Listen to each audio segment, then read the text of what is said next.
Welcome to another edition of Fast Five. Jay Walker is still dancing from last week's episode. I'm Scott Prather. Let's rock and roll. Question number 1. Which Ragin Cajun newcomer will make the biggest impact this season? I'm going to say Otha Peters. That's what I was going to say. Well, I got it first.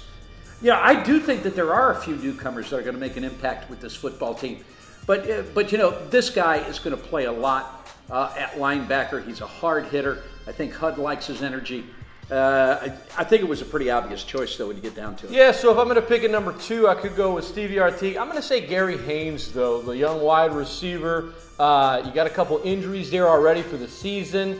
By all accounts, he's quite the playmaker. We've seen him throw a long pass to himself on social media. I want to see him do that in the game. Why not? He comes around in the end around, okay? Right. And Hack hands it off to him, and he goes to it, and then he stops and he throws the ball, and then he goes downfield and he catches it, and I say, Haynes throws it down the field to Haynes, and he is in touchdown, Louisiana. I'm Jay Walker. Like that. Question number 2. The biggest concern for the LSU Tigers this upcoming football season is blank. Depth on the interior of that defensive line.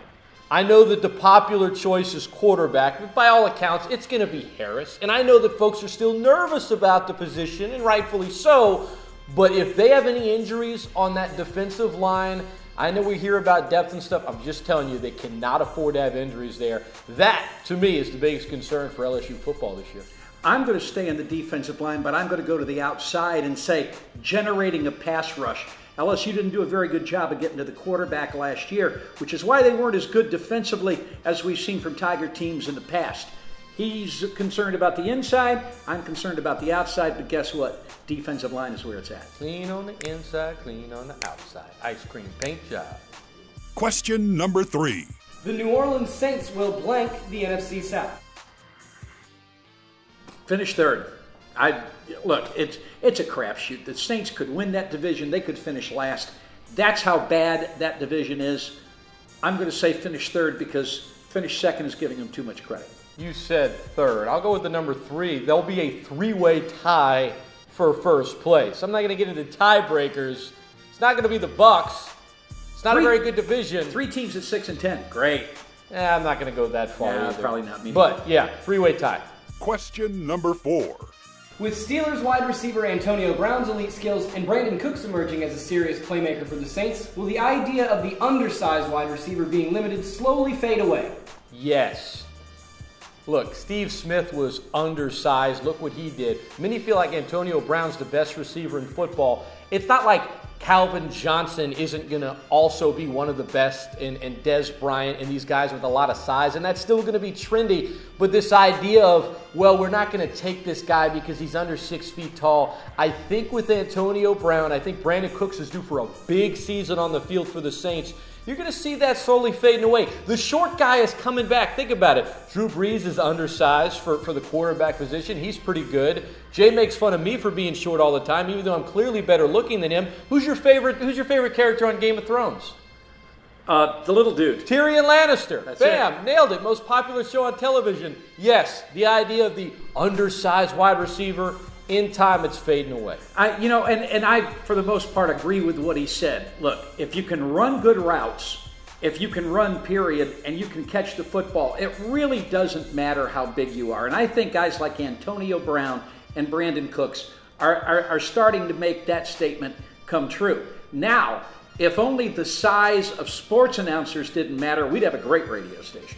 Question number 5. The latest Madden video game was released this week, selling millions of units the last few days. While Madden's popularity is undeniable, what's the greatest sports video game of all time? Pong.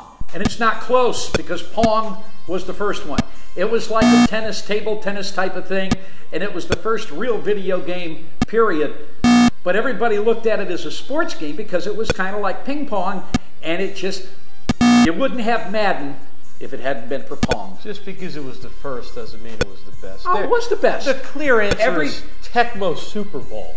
Like, it doesn't matter. Actually, the answer is electric football, but we're talking video game because electric football is the best sports game ever. Did you Really, ever play Jay? electric football? I did. Put your thing, and you What was the last time you played it? They go running down the field. That was funny stuff. What was the last time you played it?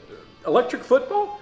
Oh, probably around 1963. Folks still play Tecmo Super Bowl over 25 years after its release. You know why? Because it's awesome. You got tournaments in the Midwest. I challenge anybody watching right now to a game. Bring it on. Is that the game where you had that big ball and you had to hit it? No? Okay. What are you talking about? Look, there was a football game that they used to play in sports bars back in the late 70s, early 80s, where you could go ahead, press a button, and throw a pass and stuff, but in order to make your guy run, you had this huge ball, and you had to, like, do it like this and do it really fast to make the guy run. And it was great because at the end of a tournament, the next day you couldn't shake hands with anybody because your hands were all bruised. And that is the 1970s edition of Fast Five, ladies and gentlemen, according to Jay Walker. Hey, we'll see you next week.